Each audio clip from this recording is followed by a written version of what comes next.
The morning Renata's world fell apart. Started the same way every other morning did, with the smell of burnt coffee and the sound of her mother-in-law's slippers dragging across the kitchen floor. Renata stood at the sink, rinsing the breakfast dishes before anyone else even came downstairs, the way she always did. It had been 2 years since she and her husband Clifton moved into his mother's house. 2 years of telling herself it was temporary, that they were saving money, and that things would get better once Clifton got the promotion at work, once his mother Vera found her footing after the hip surgery, once the timing was right. The timing was never right. Vera shuffled in without a word, poured herself coffee from the pot Renata had already made, and sat down at the head of the table like she was the queen of a country no one else had a visa to enter. She picked up her phone. She didn't say good morning. She never did. Renata dried her hands on the dish towel and smiled anyway. That was the thing people never understood when she tried to explain her life to them. They'd say, "Why didn't you just leave?" But it wasn't that simple. When you're living inside something, you can't always see the shape of it from the outside. You just keep adjusting. You keep telling yourself this is temporary. You keep smiling at the woman who doesn't say good morning to you, in a house you help pay for every single month. Clifton came downstairs 20 minutes later, kissed his mother on the cheek before he kissed Renata hello. That detail used to bother her more than it did now. Now she had just filed it away with all the other details she'd stopped letting herself feel. "You make eggs?" he asked, already opening the refrigerator. "There's some left on the stove," Renata said. He looked in the pan, frowned slightly like he was disappointed in the quantity, then served himself without another word. Vera looked up from her phone long enough to say, "Clifton, don't forget you have that call with Owen at 10. "I know, Mom."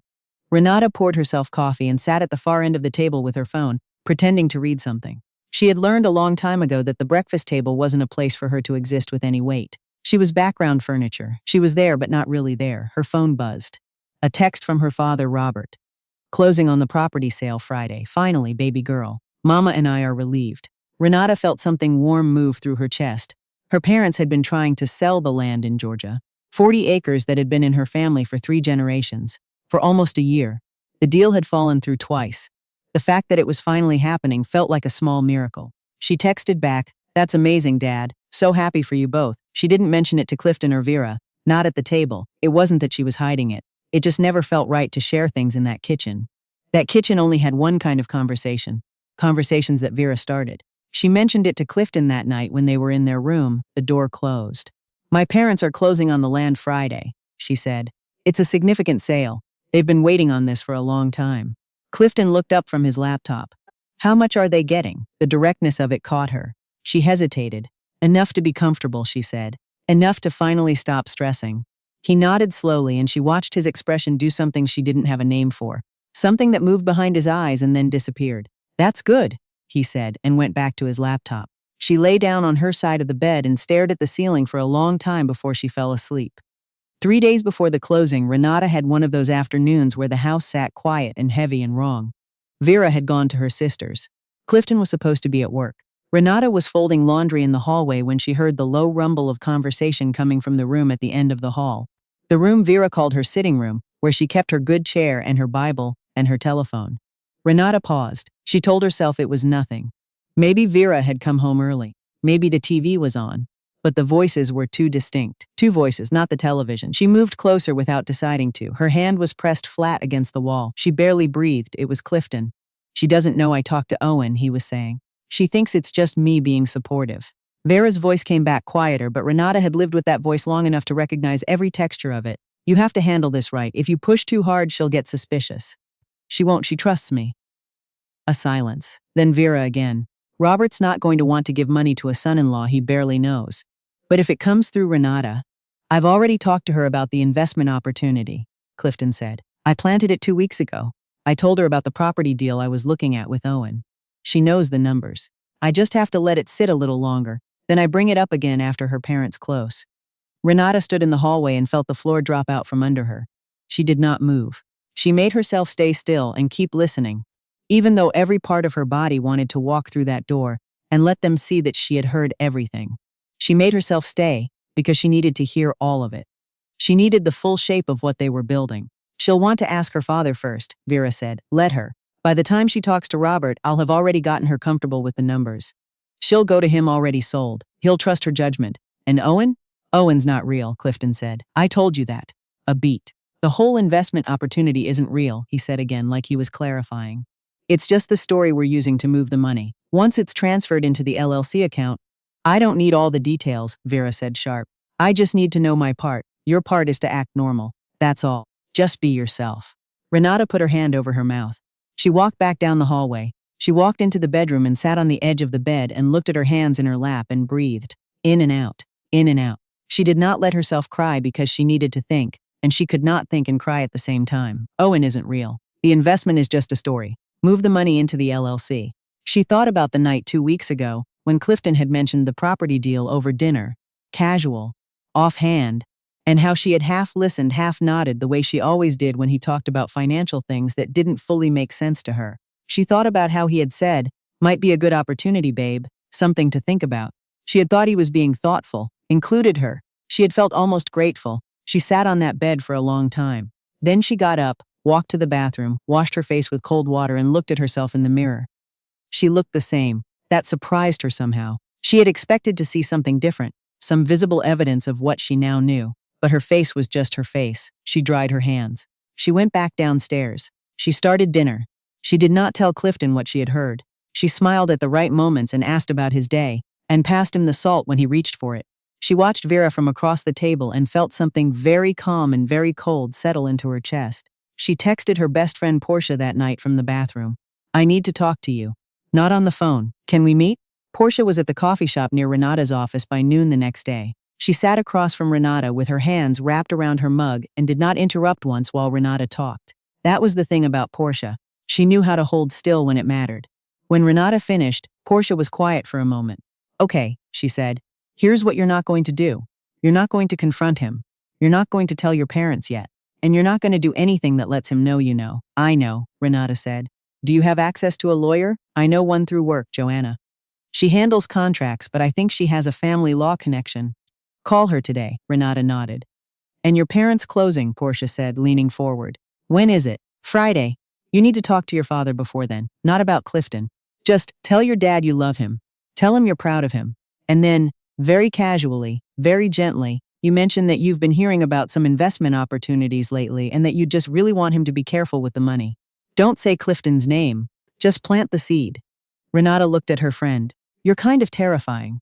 Portia picked up her coffee. "You married the wrong person. I'm just helping you find the exit with your dignity intact."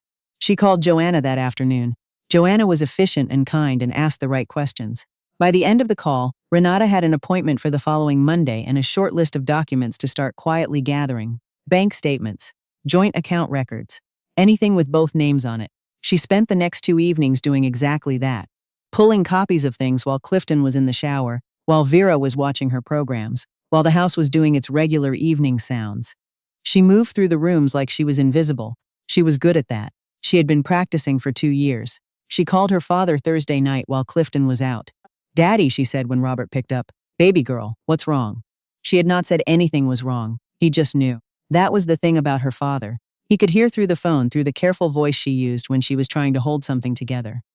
"Nothing's wrong," she said. "I just wanted to hear your voice. I'm so proud of you and Mom. This sale is such a big deal." 31 years, Robert said. "That's how long we've had that land. Now it's time, I know." She paused. "Daddy, I just want you to promise me something. When the money comes through, just take your time with it. Don't let anyone rush you into anything. There's so much noise about investments and opportunities, and I just take your time, okay?" A pause on his end. "Renata." His voice changed, something more like recognition. "Is there something you want to tell me?" "Not tonight," she said softly, "but soon, I promise." He was quiet then.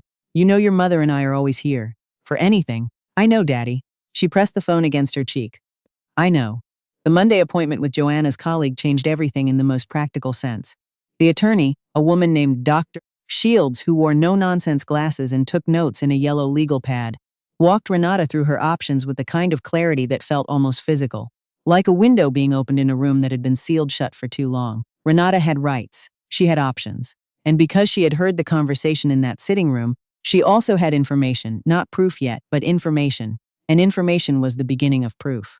"The key," Dr. Shields said, "is that you don't tip your hand until you're ready to move. Once you decide to move, you move completely." "How will I know when I'm ready?" "You'll know," the attorney said. "People always do." She was ready the following Friday. Clifton had brought up the investment again over dinner the previous night. Relaxed, almost breezy, like he was doing her a favor. The window's closing, babe. Owen says if we want in, we need to commit by end of next week. He had even pulled out his phone and shown her some figures on a document that looked professional and meant nothing. Renata had nodded. She had said she wanted to think about it. She had watched his jaw tighten almost imperceptibly before he smiled and said, of course, take your time. She had thought. He has no idea. That Friday morning, she waited until Clifton left for work, and Vera settled in front of her morning programs. Then she went upstairs, took the bag she had packed 3 days earlier from the back of the closet, and carried it down to her car.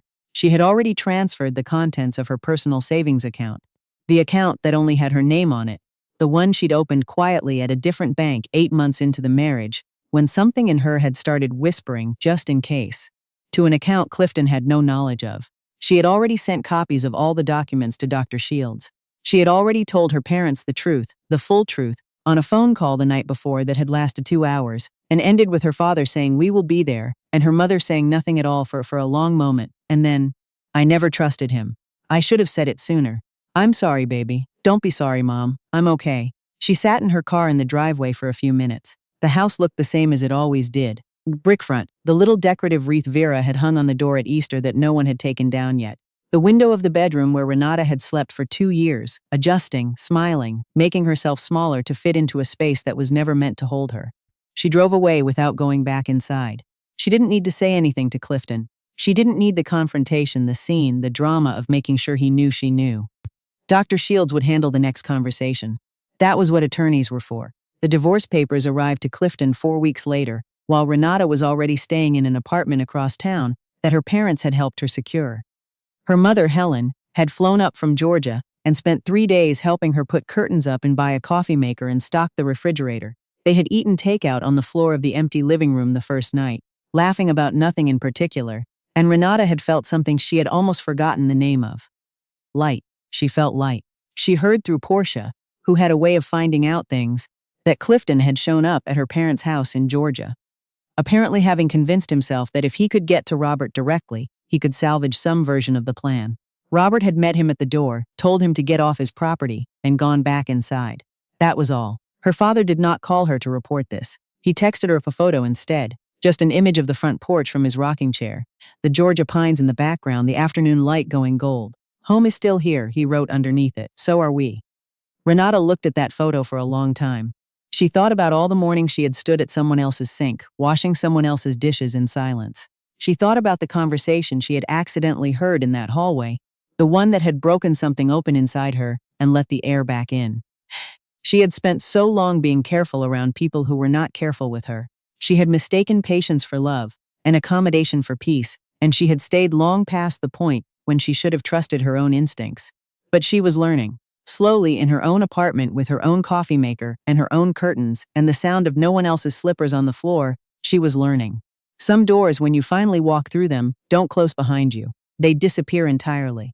And you realize the room you were standing in before was never really where you lived at all. It was just where you were waiting to find out who you were. Renata was done waiting.